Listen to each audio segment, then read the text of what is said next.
What's trending today? I don't want to waste any time and leave this guy because our next guest has been in on the show for a really long time, even when he was back as treasurer for the state of Kansas. And now he's my congressman here in the 4th Congressional District for the great state of Kansas. My good friend, Congressman Ron Estes. Congressman, how are you, my friend? I'm doing well. How are you doing, Andy? Hey, doing great. Great to have you on with us. That's great, and congratulations on being on the Heavy 100. So thank you. It's a testament to all the hard work you put into it. It's mind-blowing. It's still like one of those surreal, I don't know how to quite process something like that yet, because you see that list and I'm like, those are the icons. Back in the day, the Rush Limbaughs, the Sean Hannitys, like I'm on a list with those guys.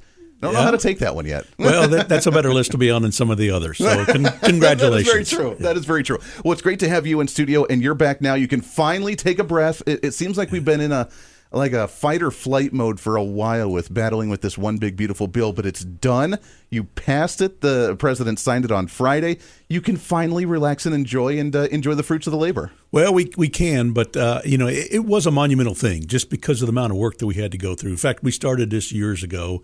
We knew after we passed the Tax Cuts and Jobs Act of 2017 that there were provisions that were going to expire. Some of them already have expired, and we've seen some slowdown in the economy because of that. Yeah. Others are expiring this year, and so we wanted to make sure that we addressed those provisions and we looked at the future and how do we move forward from here. And so it was a lot of heavy lift in terms of a lot of work, and how do you sort through that process. I said in a lot of cases, it's one step at a time. The first step was to get Republicans elected in the majority in the House and the Senate, and President Trump elected in the White House. That was the first thing we had to do to make this happen. Yeah. And then it's just been a series of steps since then. It's been a whirlwind since then, for sure. Yeah, so the Congressional Budget Office is about the only group that's been able to project what this is going to do for the economy. And I think they have some pretty weird numbers. They say we're going to grow the debt by near $2.5 trillion, $3 trillion, but their numbers don't anticipate or put into effect any type of projection of economic growth. So while we're looking at $2.5 trillion potentially of a growing of the debt, in a $5 trillion deficit, debt ceiling increase, which I don't necessarily care for. At the same time, we have $5 trillion in tax cuts that we're seeing take hold. I can only imagine what that's going to do for the economy. Yeah, it really is, and that's one of the things. I mean, we've seen over and over again the Congressional Budget Office, or CBO, has missed on scoring. In fact, they scored that the Inflation Act was not going to increase the deficit when, as soon as the act was passed by the Democrats, then it showed, now it's going to really cost hundreds of billions of dollars more than what was described. So we really has to come up with some better guesstimates in terms of the decisions we make, because we're making $1 trillion decisions, and we've got to do that. When we look at just the one big beautiful bill, the on paper, in a static world, they're saying it costs over $3 trillion. But that's if you say somebody gets a tax cut or they don't get a tax increase, because that's really, a lot of cases, what it was, that their behavior wouldn't change. Sure. And I would say the argument is that if we raise taxes on people, they don't have the money to invest. Businesses don't have the money to invest. Individuals don't have the money to go out and buy the new car, to go out and do the other decisions that they want to make for their family. And so when we were going through this on the Budget Committee, we were looking at, even if the economic growth went from roughly 1.8%, 1.9%, where CBO was projecting it, up by less than 1%, that would raise almost $3 trillion in extra tax revenue over 10 years. That's insane. Yeah. And yet that's not included in some of these numbers that are being reported about what the true cost of that is. So we really wanted to focus on how do we make good economic growth? How do we put as much as we could permanent, whether it was for small businesses, which I know you're going to talk about next, or whether it's things like research and development, which Americans have led innovation across the world for years. And I've been a big advocate that when you invest money on research and development or new ideas, that you can deduct that off your taxes in the year that incurs. And that's one of those provisions that expired 3 years ago, and we've seen a slowdown in research and development spending. In fact, we've seen after 2017, it increased by 18%, and now it's dropped. And the important thing about that is 3/4 of that money goes to jobs. Yeah. And then those research and development jobs lead to more manufacturing work in the United States. So a long time, for over a longer period of time, it is a jobs program. And we need to make sure that those provisions, I mean, that was a big piece of what we wanted to make sure were permanent in the bill to help make sure that the economy continued to grow and people had more money in their pocket and paid less in taxes. What a wild concept. But yeah, Democrats have not changed. And I keep saying this on the radio. They have to change their talking points because this whole cuts for the millionaires and billionaires, it's not working. That's not great. And now that the numbers are coming out showing exactly what this does, lowering tax rates across the board, I don't know how they can get away using those same ridiculous talking points. And in fact, Hakeem Jeffries, which I'm sure, how did you enjoy that, sitting through that 8-hour ridiculousness of what he did? Yeah. Well, after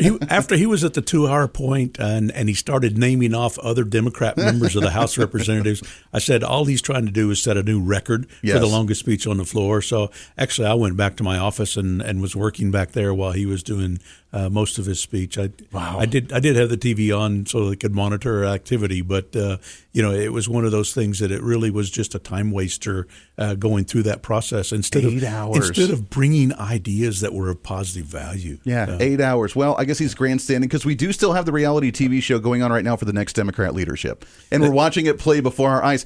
After the vote, he did say this regarding the changes of Medicaid. People are going to die. Yeah. Connected to this one big ugly bill. Tens of thousands of unnecessary American deaths per year. Shame on Republicans for even bringing this bill to the House floor. Yeah, so there it is, Hakeem Jeffries. So here's what he was trying to advocate for. He was trying to advocate that able-bodied adults without children should be entitled to Medicaid and not have to go look for a job. Right. And that's Americans want to. We're beneficial people. We're charitable. We want to give handouts to people, but we also expect that you should do your own part and have a responsibility in that. You would think so. So basically, the Democrat position was, no, these people shouldn't have to go look for a job. Right. Their argument was that illegal aliens should be entitled to getting free Medicaid, and this bill is going to prohibit that.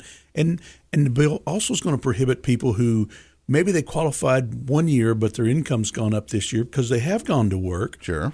But states aren't required to certify that their income is as low as it was, and therefore they were automatically re-enrolled. Sure. And we're saying, let's go make sure that these processes work. Let's go make sure that the money saved on people that shouldn't be receiving Medicaid so that we have the money available for the disabled and the low income. Essentially really going back to prior what it was like before COVID, right? I mean, that's all essentially what we did. That's right. What it was basically set up for, and make sure that the process is right and that the rules are followed. Yeah. Yep.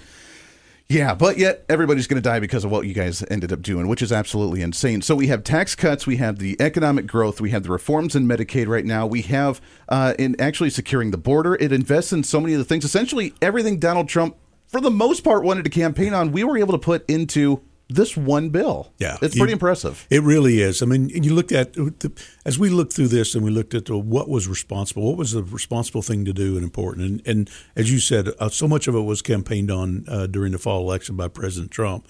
But he said we should be spending more on protecting our border. Yeah. And we saw the Biden border crisis has played out over the last 4.5 years, and President Trump's shutting that down, and it's working. And we need zero to illegal crossings. It's down to that small numbers. People are still trying to do that, but the deportations are up, and so obviously there's a cost to that. So we need to make sure that we clean up the mess that President Biden left the country in. Yeah. Also looking at new things on the defense side. That the world's a dangerous place, as we see now with Iran and North Korea and China and even Russia in terms of some of the things they're doing. And we need to make sure that we have the next generation of technology out to help with the sport, that we look at the Golden Dome process. That's going to be a wild process to see that happen. It really is. I've been amazed going to Israel and seeing the Iron Dome and seeing that work and seeing the interaction of technology to be able to detect a missile launch and track it and determine where it's going and determine if it's going to land in a field or is it going to land in a populated area, and then how do you fire a missile to stop it and Right. to be successful at that and to make that process work. It's great technology, great interaction there, and it's the type of thought process that we need to have to help protect our country going forward. I know that progressives always talk about how the military always gets all of our budget, which is not true. Obviously, you being on the Ways and Means, you know that that's not the case at all. But have we not invested in what we need to at the military when it comes to that new technology, some type of Iron Dome or some type of self-defense protocol? I mean, what have we been lacking in when it comes to investing in our military for defense purposes? Yeah, I think a couple things. One, we've seen ever since the collapse of the Soviet Union, we saw a huge decline in the 1990s, the so-called peace dividend. And that really led into, there was a slight buildup with the fighting Al Qaeda in after 2001 and the 9/11 results out of that. But then after that, there started to be a wind down again in terms of that. And we're at an inflection point now, and we've seen it both in Israel and we've seen it in the Ukraine, is that we're at a point where some of the old technology or some of the things that may not be the right answers going forward. Sure. You know, for example, we can shoot down a lot of the missiles that are fired at Israel, but if you take $1 million missile to shoot down a $50,000 drone Right. that's being fired at it, that's not a smart use of resources. Gotta update things a little so bit, we've got to yeah. look at some of those new technologies and things that we do going forward. That makes sense. Let's take a break here real quick. It's Congressman Ron Estes, my congressman here in the 4th District of the great state of Kansas. When we come back, we'll talk about moving forward. What's the next steps for Congress? What's the next agenda? Rescission bills, budget bills, and so much more. We'll do that for a post-Monday celebration here on The Voice of Reason. Stay here.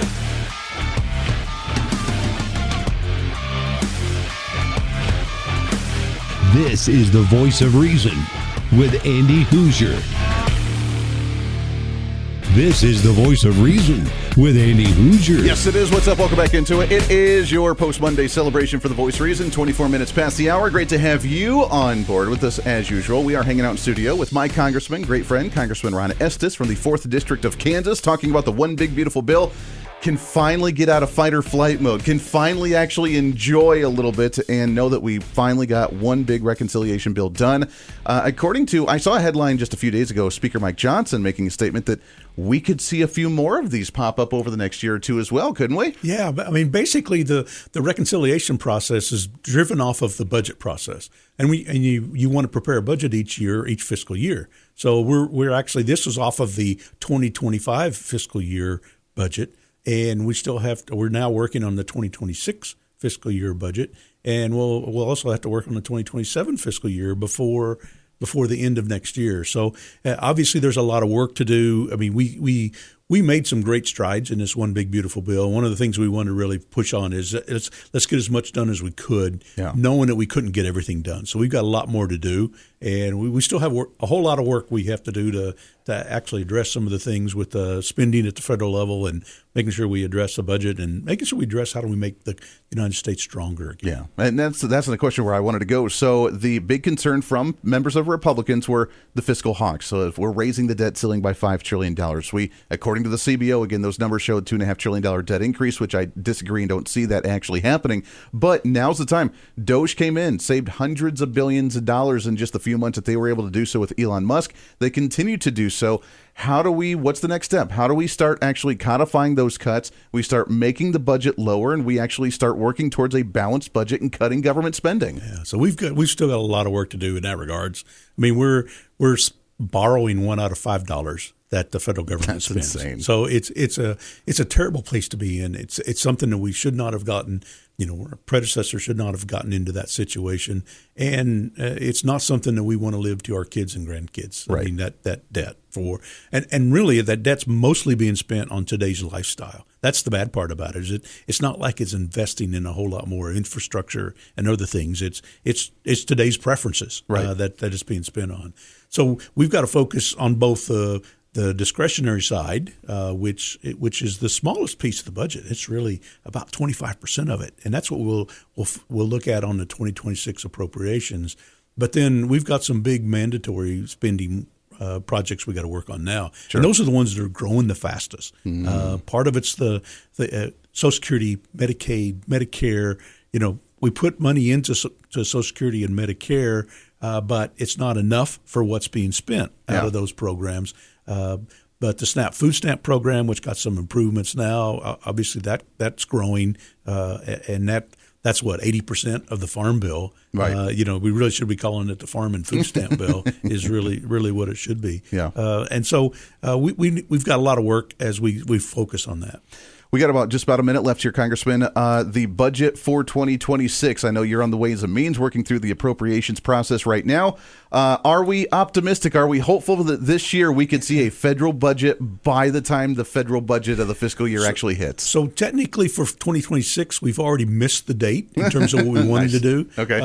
But with the discussion now that we've passed, and part of that was because we focused so much on the One Big Beautiful Bill. Right. We knew we had to get that done. There's some things we needed to get done in July. There's some things we wanted to get done now instead of waiting until December so that people can start making decisions about, because they know what their tax bill is going to be next year through that process. So that's good. Now let's go focus on the 2026 budget and how that's going to drive reconciliation at the parallel process with we're working on appropriations for the discretionary pieces, and we can attack on both directions in terms of the problems that we're trying to face. It's a work in progress, and maybe another step towards a balanced budget. That's right. We didn't get in this mess overnight. It's going to take us several years to get out of it, but we at least need to start the process. Well, and the reforms that we need to have, like you said, the social programs, they are obviously not popular to touch, but now is the time that we can actually do it. Congressman, we are out of time. Keep up the fight, my friend. We appreciate it all. We'll get you back on again real soon. Well, great. Thank you, Andy. We'll keep it going. It is a Tuesday for The Voice of Reason. Stay here.